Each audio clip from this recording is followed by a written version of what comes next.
Hi, and welcome back for another exciting episode of American in Poland. I'm your hostess, Mary Seidler, and we're back again in Katowice. And like I said in my previous episode of the top places that you can visit when you come to Katowice, I mentioned this museum about Katowice in Silesia.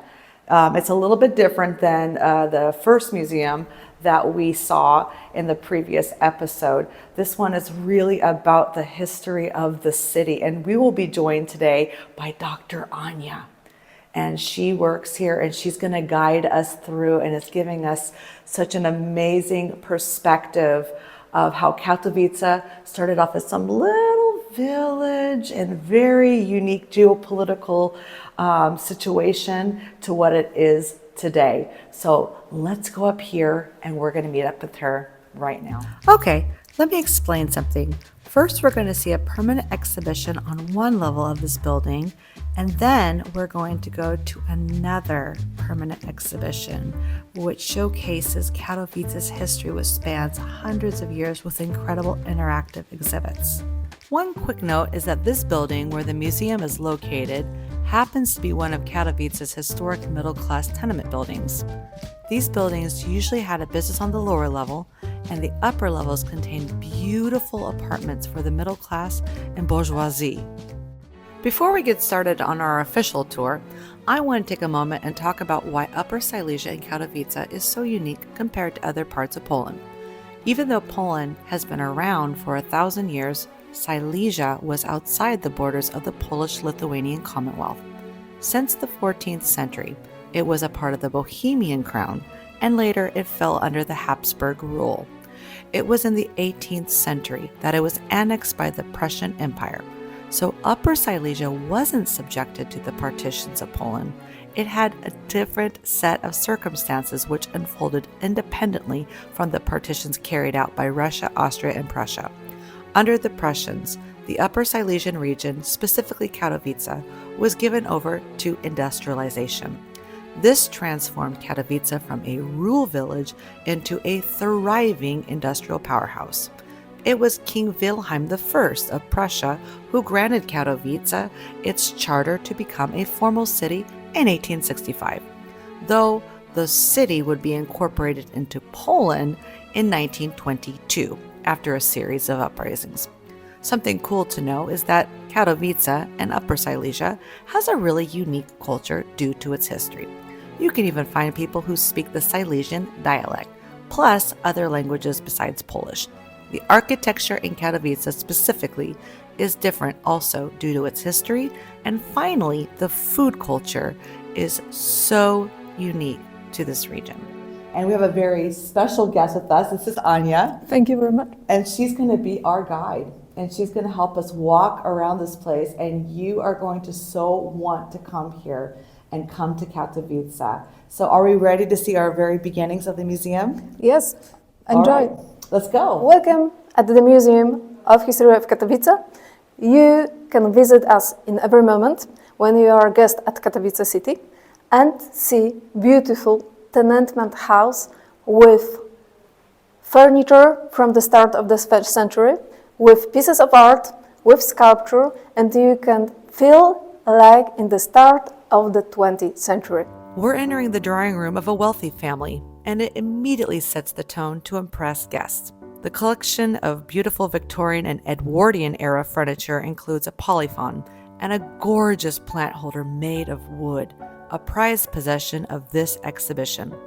The opulence shows us that in these times, every detail mattered for entertaining and living, and furniture was built to last. I want to quote Alexandra Niesto, who said, "Happiness in lace curtains, furniture polish, lampshades. Yet, though the old days in order are gone, a trace is left in the stone and objects, in the thought and matter, and a reverie of years long past." The room in which we were just observing was the lady of the house's area where she could entertain and write letters. The decor is just stunning. Okay, let's follow Dr. Ania into the next room. Dining room, the place when family meet together to eat. Just as it is today in Poland, families love to sit down together to enjoy obiad, or lunch, as a family. How would you like to have an invitation to dine here for dinner and enjoy a traditional Silesian meal? The furniture in the room was made in Vienna and was given as a wedding gift. The room had a piano to listen to music, a Grand Dutch-styled stove to keep the room toasty in the winter, gorgeous silverware, and beautiful china. The details are marvelous. And the things you see here are probably hand-painted and crafted, even the porcelain objects that are from Katowice. The next room is dedicated to the man of the house and features items that would be in a cabinet or office with authentic old-world charm. This was a modern-day man cave in its heyday, so I asked Dr. Ania what might the man of the house do in this space. You can play chess, read, work, answer a telephone, the lawyer or the doctor or someone who was very wealthy and from the wealthy family. Really, this was the man who had it all, and he could listen to all his favorite jazz and tango hits on this contraption. When it came to the kids of a well-to-do family, they had the best as far as toys and lessons were concerned, not to mention the finest in prams for walks. Oh, this bedroom was something else. Look, Dr. Ania's pointing to this little version of an ensuite, la petite, the convenience of taking care of everything from your bedside. Oh, and this Muha-inspired panel caught my eye. I would definitely want something like this in my room. How about the servants preparing your breakfast in this breakfast nook area in the morning? Yes, I'll take some coffee, please, here. If the lady of the house and man of the house were tourists, they not magnets, but stickers, yes. Modern tourist 100 years ago. You were a tourist 100 years ago with money from Katowice. Where would you go as a tourist? Vienna, Paris, London, but beloved destination of the Upper Silesia wealthy people were, for example, Karlove Vary. People when you have hot springs and you can take a luxury holiday for your health. Can you guess what this device is? It's a servant's bellboard, and it was the best way to communicate with your servants to get speedy service. And we can go to the other part, when the neighbors of the very wealthy family live. Middle class interior from the 20s of the 20th century, with beautiful kitchen in the Upper Silesia style, white furniture, beautiful porcelain. You want to eat a breakfast in the interior like this. Typical Silesian kitchen with white furnitures. And who doesn't love a white and bright kitchen that has all the modern conveniences of its day? This place also had a sewing machine, and I loved its red, white, and blue theme. Minimalistic, sufficient. Love it. And I would even call this style of kitchen Silesian style.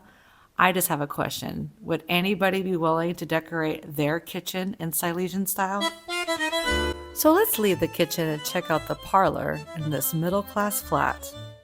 And I would say, for middle class comparatively to the bourgeoisie we saw next door, this was quite nice for the interwar period. Wouldn't you agree? Yes, it's true. Very, very nice. Even if the furnitures are what we call historic eclectic, I would say that they were living their very best life. It's true.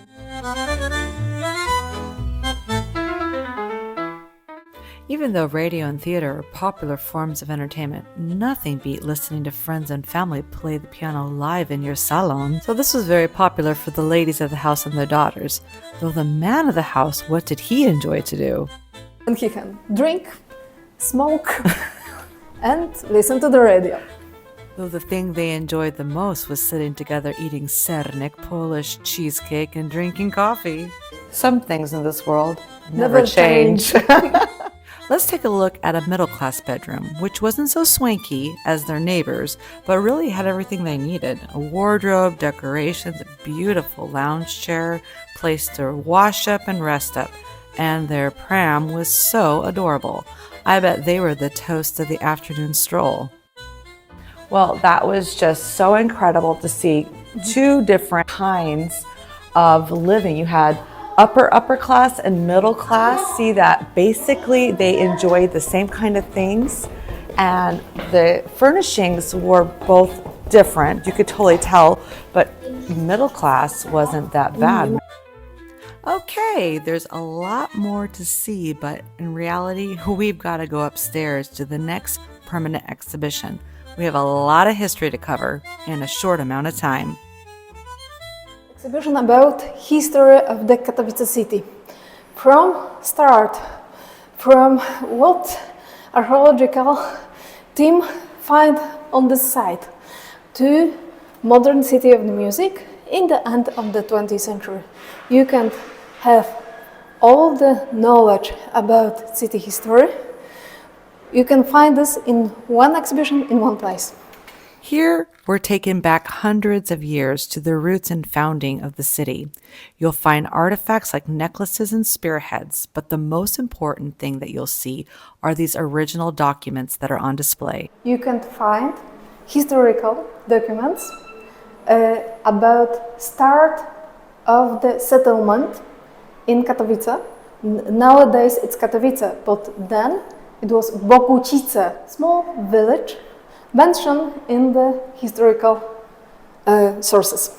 Let's be honest, Katowice is renowned for its mining industry, like coal and iron, and this is the place to learn about that history.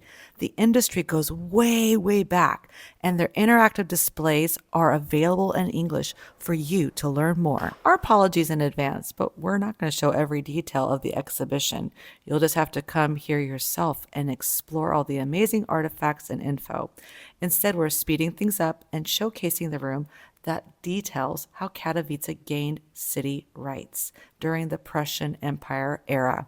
This room is really great and explains how all of that worked out between the ethnic groups that lived here and what life was like back then.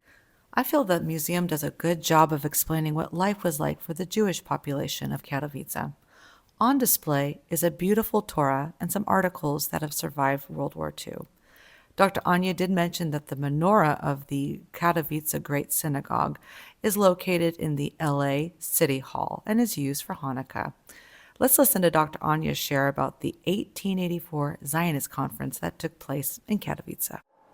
It was one of the first of the Zionist meetings, Katowice conference, and in this place the Jewish people say we're starting migration to the Palestine, yes? Mm-hmm. And because of this, everybody in Israel know Katowice as a name, yes? And the most tragic feature is that all our Jewish community was destroyed in the period of the war. Most of these people died tragically. The coal mine worker, it was for celebration, for Sundays, for all the occasions, yes? And I have a question. Mm-hmm. Do men, or maybe even women, dress up in these coal miner outfits and perform like some nice music? Yes, they have music groups in every coal mine in the Silesia. Nowadays also we have coal miners musical groups. When World War I took place, Poland, which was still partitioned in 3 different ways at the time, was kind of in a predicament. Poles were conscripted into militaries of different empires, which could mean Poles fought against Poles. So this space details out what Katowice and Silesia experienced during that conflict with some incredible artifacts. For me, being a longtime resident of Kansas City, Missouri, and a frequent flyer to the National World War I Museum, I was intrigued to learn more about the Great War from the place that actually lived it, to see things from a Polish perspective. That is something you cannot buy at a gift shop. Perspective. Though for me, the most important part of this exhibition is how after World War I, Poland regained its independence and was once again back on the map. Though Katowice wasn't quite a part of Poland just yet. And this is the part of the exhibition that details the 3 uprisings that took place, the players involved with incorporating Katowice into Poland, and generally what the population thought about the whole thing at the time.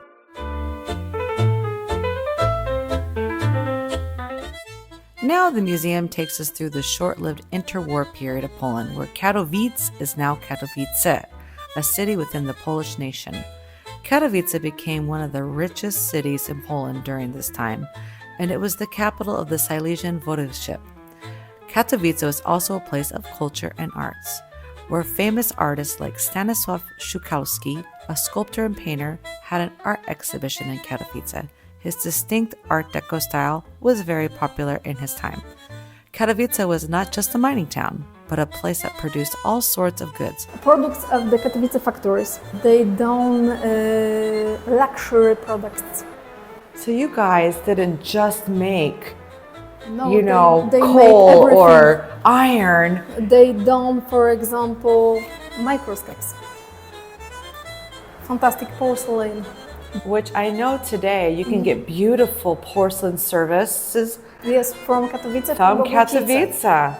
Nowadays it's Bogucice, then it was Gisze. Katowice, Bogucice, but Gisze Fabryk, yes.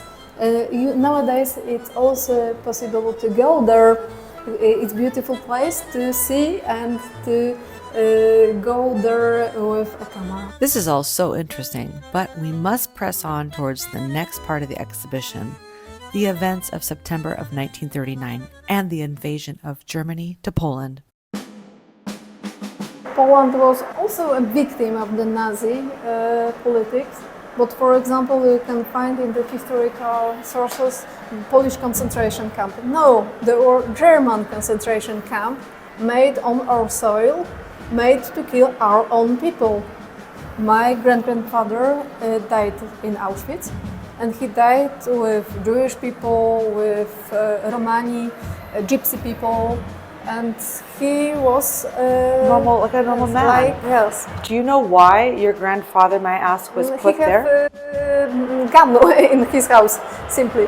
Simply. Simply. Simply. I heard that people in Poland were very scared because if they had maybe a radio to free European, It also was, or they played the anthem of Poland, for example. Is that true? yes, it also is true. It was you was not allowed to have a radios at the period of Second World War II because it was dangerous for occupation government. When you have a radio, you can listen to the yes.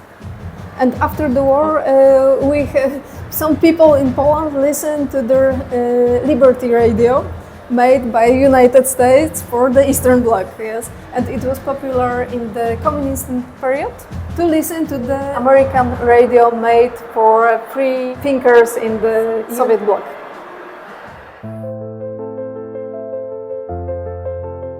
When the war ended, Poland and many other countries became trapped behind the Iron Curtain.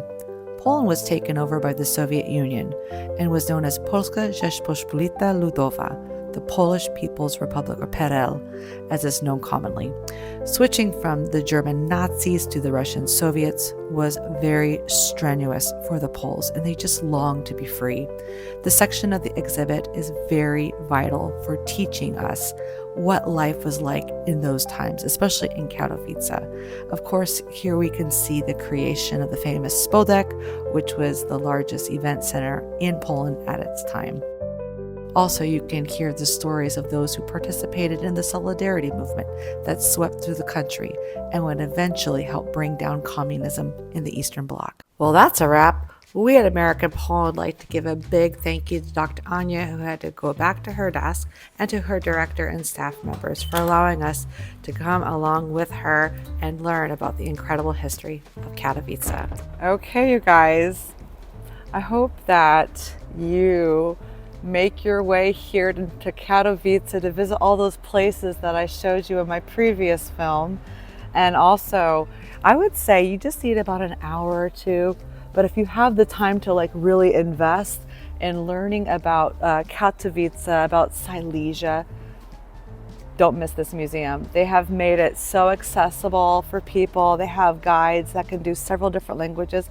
Actually, I just bumped into a tourist from the UK. Of course, the museum is closed today, but I really encouraged him to come back if he can. He's right now trying to catch a train. He was trying to get here before his train left, but I encouraged him to head back in another day, like on Tuesdays when the museum is for free, and he said he's going to change his ticket and he's just going to come on back. So you can do that because train tickets are very affordable here, and the train station is so close. As you saw in my previous video, it is so close to this museum. So I hope that you're passionate and pumped up to come to Katowice, to Poland, and make sure that you follow me on YouTube and my channel. Click here below, and don't forget to subscribe for more adventures with Pani Marisha here in Poland, and we look forward to seeing you on the next episode of American in Poland. Do widzenia.